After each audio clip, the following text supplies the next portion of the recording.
तो कहानी शुरू होती है एक छोटे से शहर से और ये वक्त 1860 का था। हम जंगल के बीच एक घर को देखते हैं। इस घर में फ्लोरेंस नाम की औरत अपने 3 बच्चों के साथ रहा करती थी। एक दिन मौसम बहुत खराब था। जैसे कि वक्त 1860 का है, उस वक्त लाइट भी नहीं हुआ करती थी, इसीलिए ये लोग मोमबत्ती का ही इस्तेमाल किया करते थे। आज भी फ्लोरेंस अपने कमरे में अपने तीनों बच्चों के साथ बैठी थी। अचानक से उसे नीचे जाना पड़ता है। तभी वो देखती है उसके पीछे कोई चीज थी जो सफेद कपड़ा ओढ़े खड़ी थी। परेशान वो तब होती है जब वो सफेद कपड़ा उसके बच्चों के कमरे में जा रहा था। वो डर जाती है। फ्लोरेंस जब उसका पीछा करती है तो उसे कोई भी नजर नहीं आता, लेकिन जब वो अपने बच्चों के कमरे में आती है तो वहाँ से उसका बेटा गायब था। ये अपनी बेटी से पूछती है। वो बताती है कि उसको ब्लैक मैन ले गया। उसे लग रहा था कि उसकी बेटी ऐसे ही उसे डरा रही है। जब ये अपने बेटे को ढूंढने नीचे जाती है, नीचे ये अपनी नौकरानी से अपने बेटे को ढूंढने का कहती है। तभी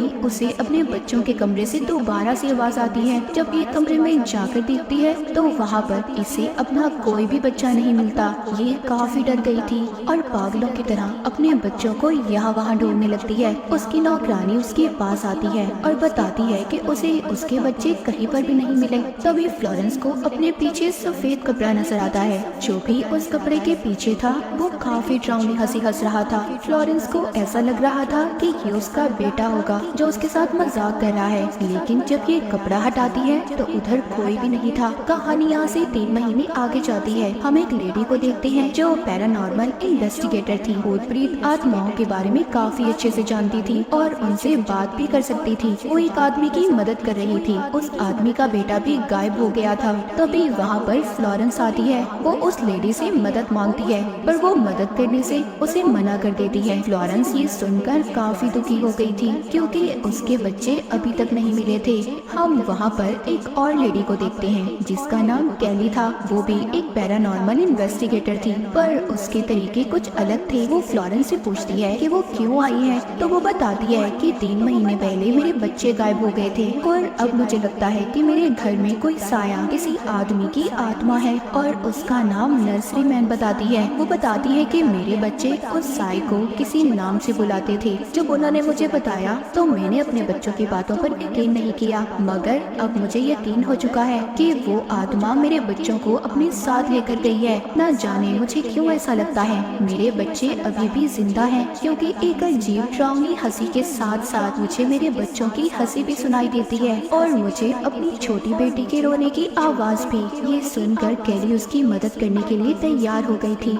अगले दिन ये उसके घर जाती है। लॉरेंस ने अपने घर के सारे शीशे कपड़े से ढके हुए थे क्योंकि वो आत्मा उसे शीशे में नजर आती थी। कैली वहाँ से जब एक शीशे से कपड़ा हटाकर देखती है तो उसे कुछ भी नजर नहीं आता। यहाँ पर हमें पता चलता है कि ये घर फ्लोरेंस के हस्बैंड का खानदानी घर था और कुछ सालों पहले इसके हस्बैंड की भी मौत हो गई थी। कैली उससे पूछती है कि तुम्हें अपने बच्चों की आवाज कहाँ पर सबसे ज्यादा सुनाई देती है। वो उसको बच्चों के कमरे के बारे में बताती है। कैली यहाँ पर अपने डॉसिंग रॉड निकालती है। ये वो रॉड थे जिनकी मदद से आत्माओं से बात कर सकते थे। कैली जब बच्चों के कमरे में आती है तो उसे महसूस होता है जैसे उसे किसी ने थप्पड़ मारा हो। कैली फ्लोरेंस के बच्चों से कहती है, क्या तुम लोग इधर हो? अगर हो तो तुम मुझे अपने होने का एहसास दिलाओ। तभी वहाँ पर ABC वाले ब्लॉक्स आकर नीचे गिरते हैं। वो लफ्ज बना रहे थे हियर, यानी कि हम यहाँ पर हैं। तभी उसके हाथ में जो रॉड थे वो गर्म हो जाते हैं जिससे उसके हाथ जल गए थे।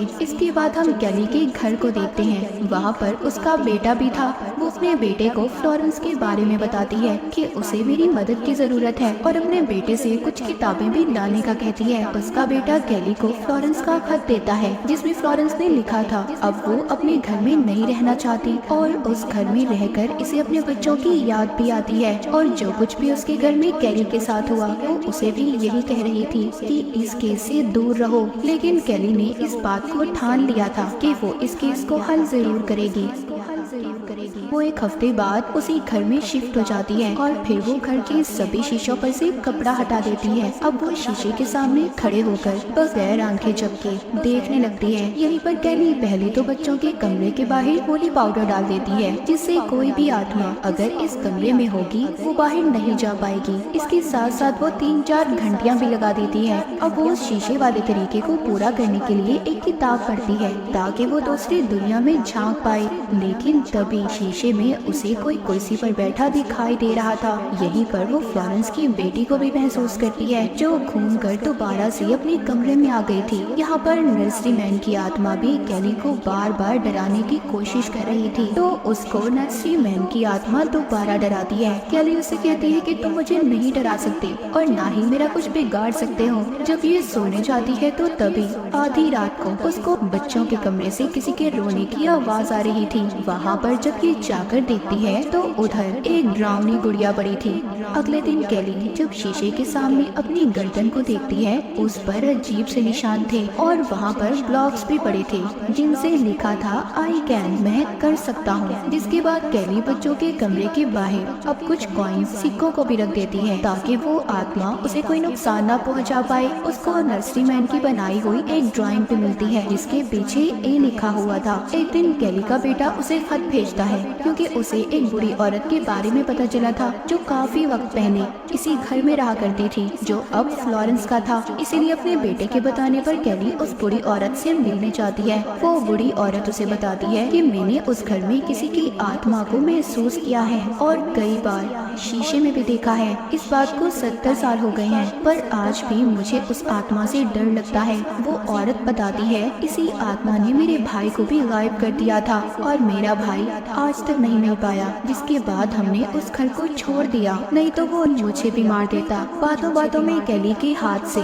नर्सरी मैन की ड्राइंग गिर जाती है जिसे उस बुरी औरत ने पहचान दिया था, क्योंकि इस ड्राइंग को उस औरत के भाई ने ही बनाया था जो गायब हो गया था। वो बताती है कि मेरे भाई ने जब सबको इस बारे में बताना चाहा तो किसी ने भी उसका यकीन नहीं किया। कैली उस बुरी औरत से पूछती है क्या इस आत्मा को रोकने का कोई रास्ता नहीं है। बुरी औरत कहती है नहीं, 7 साल पहले भी मेरे पास एक आदमी आया था जो उसी घर में रहता था और उसके बच्चे भी गायब हो गए थे। वो भी मेरे पास मदद मांगने आया था। और यहाँ पर हमें पता चलता है बुरी औरत जिस आदमी के बारे में बात कर रही थी वो कोई और नहीं बल्कि फ्लोरेंस का हस्बैंड था। फ्लोरेंस के बच्चे तो 3 महीने पहले गायब हुए थे, तो उसका हस्बैंड 7 साल पहले अपने बच्चों के लिए इस औरत के पास क्यों आया था, ये हमें आगे जाकर पता चलेगा। जाते जाते कैली को बुरी औरत एक हैरान कर देने वाली बात बताती है कि उस आत्मा ने मुझे निशान दिया था, जिसके बाद वो हर उस इंसान को मार देती है जिसे निशान देती है, पर मैंने उस घर को छोड़ दिया तभी मैं जिंदा हूँ। जब कैली उसे अपना निशान दिखाती है तो वो बुरी औरत कहती है तुम्हें जल्द ही उस घर को छोड़ना होगा, तुम्हारी जान को खतरा है। पर कैली उस बुरी औरत की नहीं सुनती और चली जाती है। वो अब फ्लोरेंस के पास आ गई थी, उसे सब बता देती है जो बुरी औरत ने उसे बताया था। फ्लोरेंस सब बातें सुनकर अपने आप को बुरा भला कह रही थी क्योंकि उसने अपने बच्चों की बात पर यकीन नहीं किया था, हालांकि उसके बच्चों ने उसे बताया भी था। कैली जब उससे उसके हस्बैंड की मौत की वजह पूछती है तो वो बताती है कि उस आत्मा ने मेरे हस्बैंड को एक निशान दिया था जिसके बाद वो मर गया और मुझे भी बिल्कुल वैसा ही निशान दिया है, इसीलिए मैंने उस घर को छोड़ दिया। ये सुनकर कैली वापस से अपने घर आ गई थी क्योंकि उसने अपने बेटे से कुछ किताबें मंगवाई थी जो किसी और ने नहीं बल्कि फ्लोरेंस के हस्बैंड ने लिखी थी क्योंकि वो यूनिवर्सिटी में पढ़ाया करता था। कैली का बेटा डार्कवुड हाउस की बहुत सारी किताबें लेकर आता है। सारी रात कैली और उसका बेटा उन किताबों को पढ़ते हैं मगर उन्हें कुछ भी नहीं मिलता। तभी कैली के बेटे को महसूस होता है कि जैसे उसके कंधे पर किसी ने हाथ रखा हो। उसे बहुत डर लगता है और इसी डर की वजह से वो वहाँ से चला जाता है। असल सच्चाई कैली को तब पता चलती है जब वो वहाँ पर फ्लोरेंस के हस्बैंड की लिखी हुई किताब पढ़ती है। फ्लोरेंस का हस्बैंड बचपन से ही उसी घर में रहा करता था। वो आत्मा उसको बचपन में भी डराया करती थी मगर जब वो बड़ा हुआ और उसकी शादी हुई तो वो आत्मा यानी कि जिसको नर्सरी मैन भी कहते थे उसने उसके बच्चों को गायब कर दिया। फ्लोरेंस के हस्बैंड ने फिर दूसरी शादी की जिससे उसके पास 2 बच्चे थे। इस बार फ्लोरेंस का हस्बैंड उस आत्मा का सामना करने के लिए तैयार था, मगर इस बार भी उसके बच्चे गायब हो गए। फिर उसने फ्लोरेंस से शादी की, यानी कि फ्लोरेंस उसकी तीसरी बीवी थी। इस बार भी वो उस आत्मा का मुकाबला करने के लिए तैयार था, मगर इससे पहले वो खुद ही मर गया और फिर फ्लोरेंस के बच्चे गायब हो गए। कैली ये सब जानने के बाद बच्चों के कमरे में जाती है, जहाँ पर वो नर्सरी मैन की आत्मा आकर उसे दोबारा से डरा रही थी। जब ये सब बातें जाकर कैली फ्लोरेंस को बताती है तो वो बहुत रोती है और काबू में भी नहीं रहती। इस वजह से कैली उसे हॉस्पिटल में दाखिल करवा देती है। फिर वापस से फ्लोरेंस के घर आती है। यहाँ पर उसका बेटा भी उससे मिलने आया था, जो आकर जब उस कमरे में जाता है तो वहाँ पहुंचकर उन कॉइन्स को देखता है जो कैली ने वहाँ पर रखे हुए थे। कैली का बेटा उन सिक्कों में से एक को हटा देता है। तभी कैली के बेटे को बच्चों के रोने की आवाज आती है। जब ये कैली को बुलाता है तो उधर कोई भी नहीं था। अचानक से दरवाजा बंद हो गया था। उधर दूसरी तरफ फ्लोरेंस ने कूदकर अपनी जान दे दी थी। कैली अब दोबारा से फ्लोरेंस के घर आती है और उस आत्मा को चैलेंज करती है कि तुम मुझे नहीं डरा सकते, और घर के सभी शीशों को तोड़ देती है। जिसके बाद वो उस आत्मा से कहती है, मेरे बेटे को छोड़ दो, अगर तुम्हें ले जाना है तो मुझे साथ ले जाओ। जब ये ढूंढती है तो इसे इसका बेटा मिल गया था। ये अब उसको लेकर अपने घर आ जाती है, जहाँ पर उसको एक किताब मिलती है जिसमें उसे पता चलता है कि पहले जमाने में लोग एक जादू करते थे। तो कैली यहाँ पर तरीका पढ़ती है, अगर उस इंसान की हड्डियों को निकाल कर होली कर यानी पाक कर उसे जमीन में दबा दिया जाए तो वो आत्मा आजाद हो जाएगी। ये जानने के बाद कैली अब दोबारा से फ्लोरेंस के घर में जाती है। कैली को ढूंढने पर वो निशान मिल गया था।